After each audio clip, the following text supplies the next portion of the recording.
Now, resurrection, so we understand that starting after 200, those who were Pharisees believed that there was resurrection bodily after death. And that, by the way, that whole concept of reward and punishment is what Christianity adopted. By the way, God and Eden, the Garden of Eden, what was it like? There are two separate views in the Talmud, and they're really opposite each other, kind of. One is of total serenity, where you spend your entire time praying and meditating in peace and serenity. The other view, in another section in the Talmud, is that of the most incredible bar mitzvah party that you have ever been to, with the emphasis on the bar, not the mitzvah, if you understand what I'm saying. So one is a wild party, and that's one view of heaven, and the other is one of serenity and meditation and that kind of thing. I leave it to you to choose. But that was what they believed. Now, what happens around 168 BCE?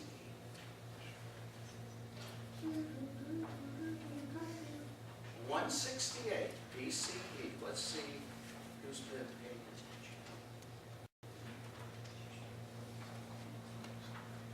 attention. What? What happens in Jewish history around 168 in the spring, actually? Ever heard of the Maccabean Wars? Ever heard of Judah Maccabee? Ever heard of Hanukkah? Yeah. The Syrian Greeks? Okay. So they come in, so that's about, what, 40 years later, something like that? I'm not great in math, but I could do it if I had to. So the Syrian Greeks come along and they say to the Jews, of course, as you know, the Hanukkah story, you cannot be Jews anymore, you can't practice Judaism, etc. Well, there were a lot of Jews who had already become Hellenized. And I'm sure Rabbi Simon went over this with you, right? They had already become kind of, well, to put it in our modern terms, instead of going to synagogue on Friday night or Saturday, they went to the Bucks games. In other words, they spent more time in the secular activities than they did in the religion, and they were becoming just like their Greek neighbors. On the other hand, you had a group of Jews who really wanted to hold to the tradition, and they were called Hasidim. They are not the same as the Hasidim you see today. They used the same name, but they were very different people. And these Hasidim really believed, and they were the ones who put together the Maccabean War, who got, finally, this Jewish guerrilla fighting group to go and fight against the Syrian Greeks. And their view was, and that's why I said the two should be switched, resurrection of the bodies of the righteous or politically correct, meaning if you were on the side of the Hasidim fighting the Greeks, the Syrian Greeks, and fighting the Hellenistic Jews, then you would definitely get bodily resurrection because you were on the right side of the battle. And I think it's interesting to see that how that political concept gets into the religious or theological. Any questions? Okay. Now, starting around, I would say the 6th century, and I'd like to switch 5 and 4 chronologically. Suddenly, you have a group who are affected by Greek and Roman theology and philosophy within Judaism. And the view there is that maybe our bodies don't actually survive, and that there really isn't bodily resurrection, but what you have is the preservation of the soul. And that becomes the dominant thinking in Judaism all the way up to, with the exception of reincarnation, all the way up to number 6, or I'm going to say the middle 1800s. So all the way from the 6th century to the 1800s, with the exception of reincarnation, whatever Jewish philosophers, theologians they are, they're fighting over what is the nature of this Jewish soul. And what happens to the body, and then what does the soul do? And they really get into it. But without us going into that nitty-gritty, the concept was Though the body may cease, your soul continues to live on.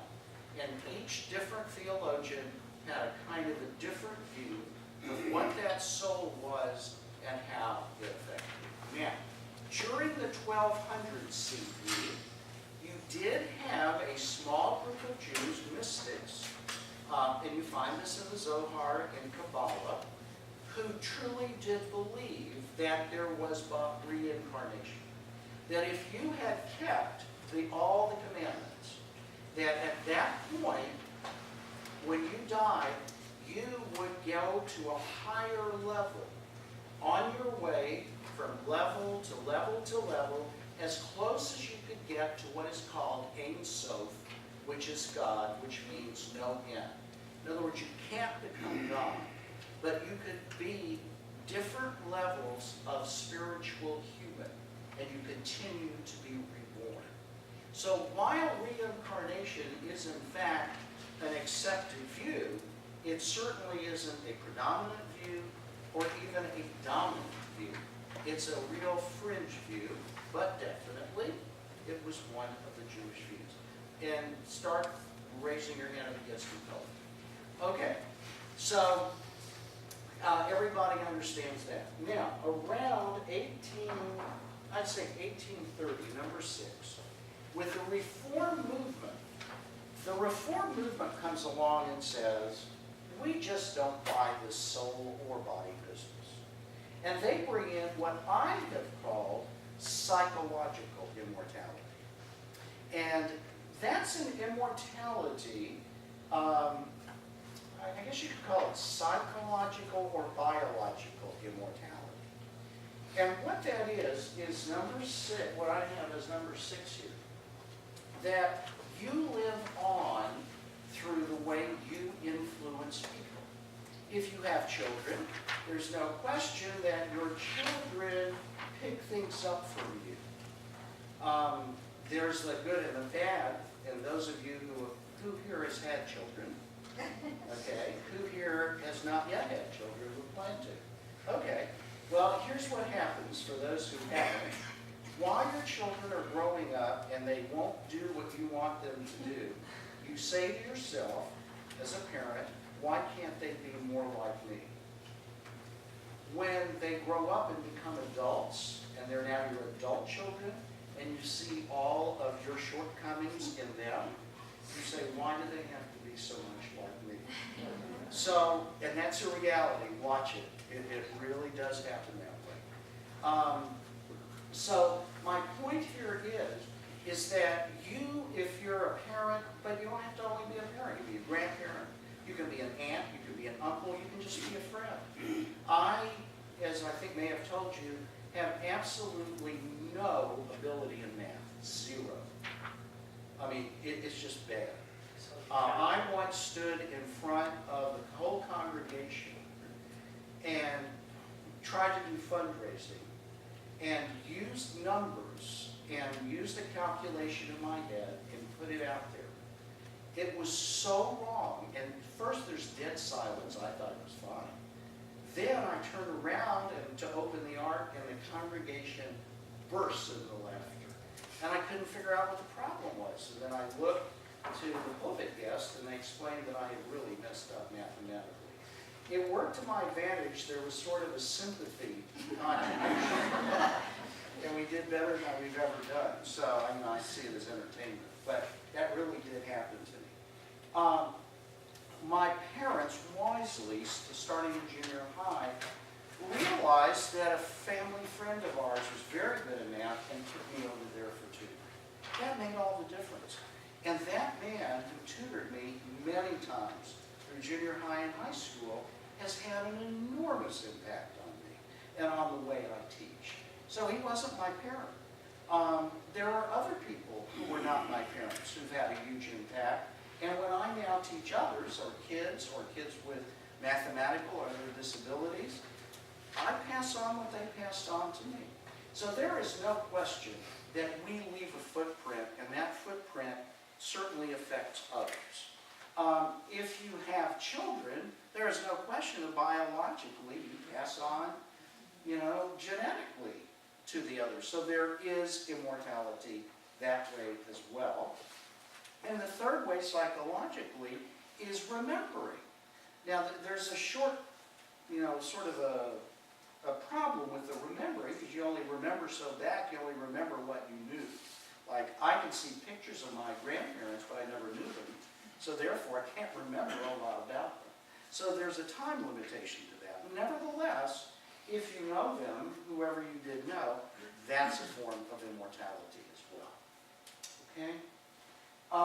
Looking then, I'm going to skip 7 for a second and come back to it. There are many Jews, and you can still be Jewish and believe this, because we do not have a creed in Judaism. There is nothing that says, I believe with perfect faith X, Y, and Z. That's why in Judaism we have that openness, that ability to question.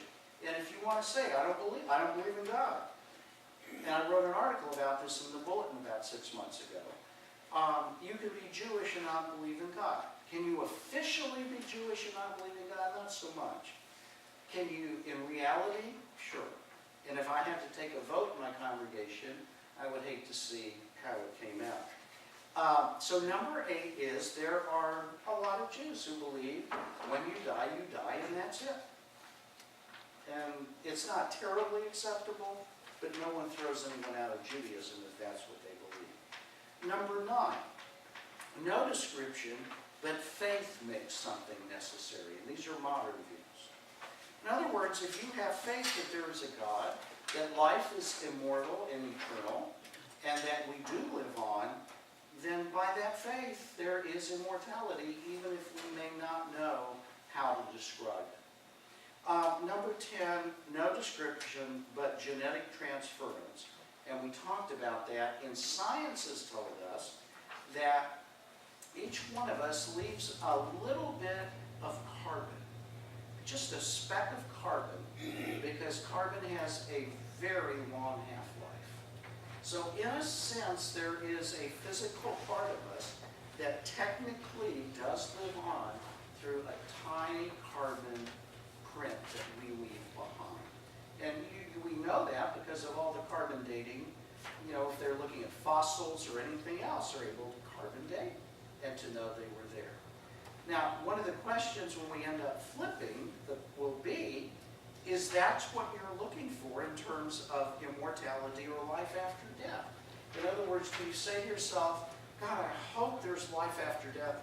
Thank God Rabbi Bernholz told us there's a speck of carbon that I leave behind that can be picked up in carbon dating, and now I know I live on. I'm not sure that's what people are thinking or feeling when they're looking for an afterlife. Am I correct? Yep. At a very basic level of the kids in your congregation, Kids? yeah, like the children, what do you tell them? Because you can't. We don't get into it with it. You don't. What if they have questions? Like our daughter, like she's so little. I'm not going to go into all these elaborate details of what happened. I generally say to them that we believe that life continues. We don't know in what form. But we believe that if we take care in this life of the things that God wants us to take care of and do to make it a better world, that the afterlife will take care of itself. So it's a good generic answer, and that isn't wrong. Is it right? Who knows? But it's basic enough. Yeah. Okay. Yeah, we're not going to scare her to death. Will there be a carbon copy? Right. Okay, so let me go back to 7, which really is the one for me that personally means the most. And that's the existential one. And existentialism, we talked about it with God, is kind of hard to explain, but I'll do the best I can by way of analogy. And I'll use my father as the example. When he died, which was 3 months before my oldest son's bar mitzvah, needless to say, he couldn't attend the bar mitzvah. But I sensed that he was there at the bar mitzvah. Now, am I hallucinating? No. I know my father wasn't there physically.